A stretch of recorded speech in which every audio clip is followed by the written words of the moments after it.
दूसरा थिस्सलुनीके 2:3, क्योंकि वो दिन ना आएगा जब तक धर्म का त्याग ना हो ले। जब तक धर्म का त्याग ना हो। ये धर्म क्या है? इंग्लिश ट्रांसलेशन कहता है great rebellions against God. Lucifer कलीसिया को, सेवकों को और संसार के लोगों को, जिनकी गिनती 99.9% है, उन सभी को परमेश्वर के अगेंस्ट रिबेलियन बना देगा। Rebellions, great rebellions against God, यही है इसका मतलब। जब तक धर्म का त्याग ना हो तब तक मसीह नहीं आएगा। कॉन्टेक्स्ट में यह कि यीशु कब आएगा? तो जब तक धर्म का त्याग ना, इसका मतलब क्या पता है? माय गुडनेस, ये जितने लोग हैं ना जो कहते हैं कि अंत का दिन आ गया, ये जो कहते हैं ना यीशु कभी भी आ सकता है, यीशु आ चुका है, ये तक भी कुछ पागल लोग कह रहे हैं आजकल। और साथ ही साथ जो किताबें लिखते हैं ना, and is near, and is near. पागलों, पहले इसको समझो, क्योंकि वो दिन ना आएगा, यीशु का आगमन नहीं होगा। कब तक? जब तक धर्म का त्याग ना हो ले।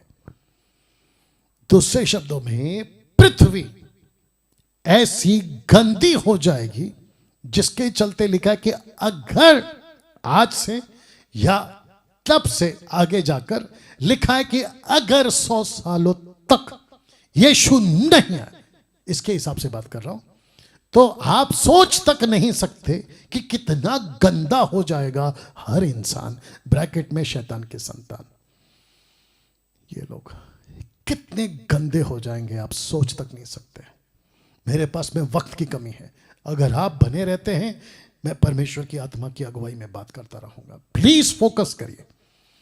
और जो यूट्यूब पे अभी देख रहे हैं, ऐसा ऐसा प्रचार आपको ये 2023 में मिल रहा है।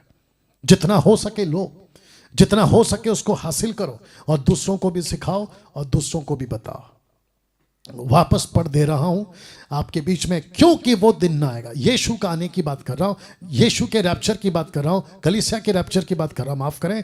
वो दिन ना आएगा जब तक धर्म का त्याग ना हो ले। लिखा है ग्रेट रिबेलियंस अगेंस्ट गॉड।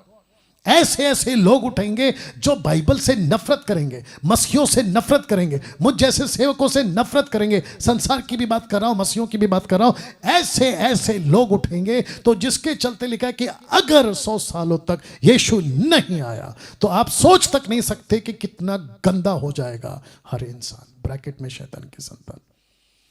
ना सबसे घिनौना पाप ट्रांसजेंडर। ये क्या है? रख रहा हूं। पुरुष बन रहा है स्त्री, स्त्री बन रही है पुरुष। ये सबसे गंदा काम चल रहा है मार्केट में आज। तो जिसके चलते स्त्री स्त्री से विवाह कर रही है, पुरुष पुरुष से विवाह कर रहा है। सोच के देखिए, इतना गंदा हो गया है संसार। ऐसी गंदगी मैं हमेशा कहता हूं और आप लोगों को भी कहना चाहता हूं कि कुछ ऐसे ग्रुप हैं संसार में, भारत में, जो बाहर के कल्चर को, वहां के फैशन को अंदर आने नहीं देते। अभी बीच में जिसका बॉयकॉट हो रहा था, आप सोच के देखिए कुछ पिक्चरें इतनी हिट क्यों हो रही हैं।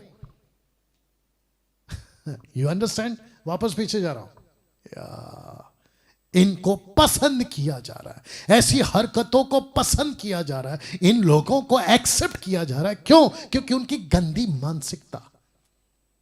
कहते तो क्या हुआ अगर पुरुष पुरुष शादी कर रहा है, तो क्या हुआ? ए पागल, परमेश्वर ने कभी यह सिस्टम नहीं बनाया कि पुरुष पुरुष के साथ में शारीरिक संबंध करे। नहीं बनाया। पुरुष के लिए स्त्री बनाया, स्त्री के लिए पुरुष बनाया। यह परमेश्वर की नजर में नहीं है, आउट ऑफ बॉक्स है भाई। लेकिन क्या करें? जानते हो विश्व आपसे इतनी नफरत क्यों करता है? हम जैसे परमेश्वर के लोगों से, जिनके पवित्र आत्मा लीड करता है, यह हमसे नफरत क्यों करता है? क्योंकि जो आत्मा आपके पास है वो आत्मा उनके पास नहीं है। जो उनके पास आत्मा है वो आपके पास नहीं है। इसलिए लिखा है कि उनकी आत्मा अलग है, आपकी आत्मा अलग है, जो पूरी दुनिया में हर इंसान को शैतान ने दे के रखी है। Because they have become his children. वो तो उसकी संतान बन गए। इसीलिए विश्वासी अविश्वासियों से नफरत करते हैं, या अविश्वासी विश्वासियों से नफरत करते हैं। अविश्वासी विश्वासियों से नफरत करते हैं। कहां लिखा? ये देखिए, यूहन्ना 15:18। यदि संसार तुमसे बैर रखता है तो तुम जानते हो कि उसने तुमसे पहले मुझसे बैर रखा है। यदि संसार के होते, यानी कि उस आत्मा के होते, तो संसार आपसे बैर नहीं करता बल्कि प्यार करता। आप तो उसके खिलाफ होना इसलिए वो आपसे नफरत कर रहा है, लेकिन अगर आप उसके खिलाफ नहीं है तो वो आपसे प्यार करेगा। परंतु इस कारण कि तुम संसार के नहीं, वरना मैंने इस संसार से तुम्हें चुन लिया है, इसीलिए संसार तुमसे बैर रखता है। वाह, हमसे नफरत करने की एक सबसे बड़ी वजह देखना चाहोगे? हमसे नफरत करने की एक सबसे बड़ी वजह इफिसियों 5:11। You will be shock. जानते पौलुस ने क्या लिखा? कहता है कि अंधकार के निष्फल कामों में सहभागी ना हो।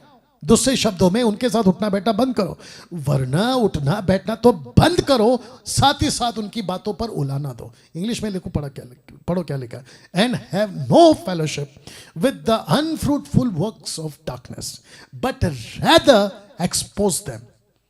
उनको एक्सपोज करो। तो जिसके चलते मैंने क्या लिखा है कि ये हमसे नफरत क्यों करते हैं, इसकी सबसे बड़ी वजह यह है कि हम तो एक तो उनके साथ उठते बैठते नहीं है, इसलिए उनको नफरत है। बोला यार ये तो हमारे साथ आते नहीं जाते नहीं, ना तो हमारे फंक्शन में आते हैं, ना हमारे किसी उसमें आते हैं, पत्थर लकड़ी में, समझ गए ना? हाँ। और साथ ही साथ ये हमारे साथ ना दारू पीते हैं ना सिगरेट पीते हैं, हम बिल बनाते 5,000 का, ये हमारे को सपोर्ट नहीं करते, तो जिसके चलते हम तो फेलोशिप नहीं करते, वो तो करते नहीं है। पौलुस कहते हैं उनको एक्सपोज भी करो। जो चीज गलत है डंके की चोट पे बोलो गलत है। बाप रे कैसा लग रहा है? You understand?